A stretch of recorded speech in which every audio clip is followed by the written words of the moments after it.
Kovai Swadeshi expo and food carnival 2026 Kongu மண்டலமே அதிர காத்திருக்கும் பெருநிகழ்வு. பங்கேற்பாளர்கள் இந்திய நாட்டின் ஒப்பற்ற நிதியமைச்சர் மாண்புமிகு திருமதி நிர்மலா சீதாராமன், மத்திய வர்த்தகம் மற்றும் தொழில்துறை அமைச்சர் மாண்புமிகு திரு பியூஷ் கோயல், தமிழ்நாட்டின் சிறு குறு மற்றும் நடுத்தர தொழில்துறை அமைச்சர் மாண்புமிகு திரு மதன் ராஜா.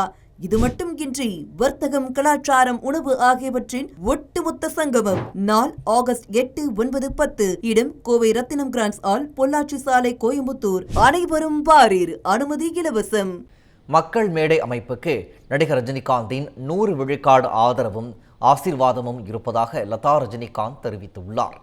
சென்னையில் மக்கள் மேடை சார்பில் பாரத சேவா இணையதளத்தை தொடங்கி வைத்த லதா ரஜினிகாந்த், வெளிமாநில மற்றும் வெளிநாடுகளில் வாழும் தமிழர்களையும் இணைக்கும் நோக்கில் இந்த இணையதளம் அறிமுகப்படுத்தப்பட்டுள்ளதாக தெரிவித்தார். மேலும் மக்கள் பிரச்சினைகளே அரசின் பிரச்சினைகள் என்றும், தேவை ஏற்பட்டால் பொதுமக்களின் குறைகளை அரசின் கவனத்திற்கு கொண்டு செல்வோம் என்றும் கூறினார்.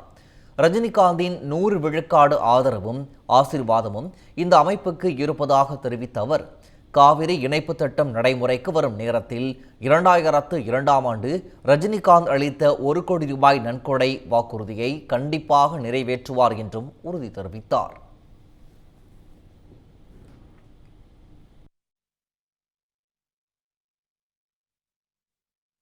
மேடம், நிறைய பேர் உங்களுக்கு சப்போர்ட் பண்ணுறாங்க, எல்லாரும் சப்போர்ட் பண்ணுறாங்க. ஆனால் ரஜினி சார் எவ்வளோ சப்போர்ட் பண்ணுறாரு அதெல்லாம் சொல்ல மாட்டீங்க, ஏன்?